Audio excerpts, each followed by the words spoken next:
Hello guys, Assalamualaikum. Welcome back to Amani Academy Channel. Nama saya Faisy Haziq. Jadi hari ni saya nak kongsikan dengan anda semua. Ramai yang dekat luar sana tu tanya dengan saya, macam mana, kenapa enterprise ni susah nak dapat loan. Sedangkan ada juga daripada kawan-kawan diorang ni enterprise juga, tapi senang je dapat loan. Kenapa kita ni susah sangat nak dapat loan? So stress juga kan. Jadi untuk video kali ni saya kongsikan dengan anda semua 5 punca kenapa enterprise ni susah nak dapat loan.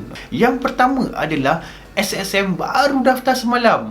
Maksudnya semalam dah daftar, hari ni dah nak minta loan. Memang tak dapat lah sebab bisnes ni masih baru, tak ada record dengan bank lagi.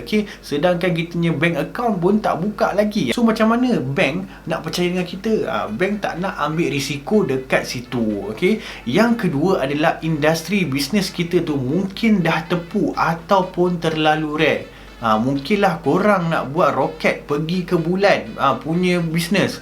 So industri bisnes kat situ dah terlalu rare. Bank pun tak nak risikokan untuk bagi korang duit untuk buat benda yang tak mungkin jadi lagi. So that's why sebelum korang nak buat bisnes, kaji betul-betul bisnes tu dulu. Yang ketiga ialah korang tak ada rekod duit keluar masuk.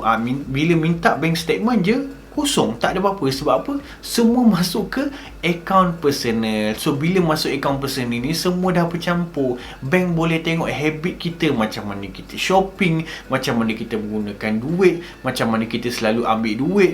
So that's why dekat situ kita tak nampak disiplin dalam kita nak uruskan duit kita. So that's why lah pentingnya macam mana sekalipun duit tu mesti masuk akaun bank business. Yang keempat pula, tak pernah hantar borang cukai. Bukan tak pernah hantar je, mungkin korang tak tahu pun kena hantar borang cukai.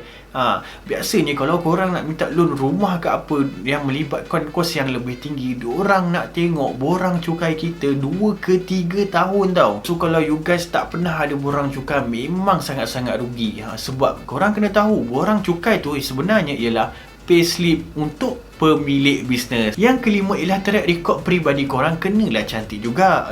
So contohnya kalau sebelum ni korang pernah ada buat pinjaman loan rumah, loan kereta yang guna payslip korang sendiri, even korang pinjam PTPTN sekalipun, pastikan korang punya track record korang cantik. Kalau korang ada lompong-lompong, mungkin tertunggak tak pernah bayar ada beberapa bulan, so benda tu pun akan efek pada kelulusan korang punya loan enterprise. So that's why kita kena pastikan sitos report kita tu cantik. Kalau boleh dekat bahagian kita punya pinjaman tu semua dia tulis kosong.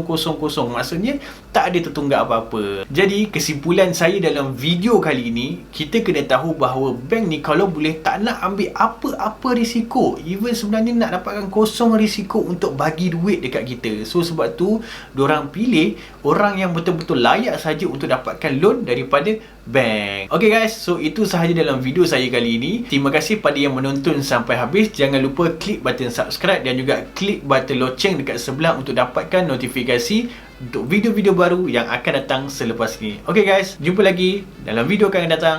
Assalamualaikum. Bye-bye.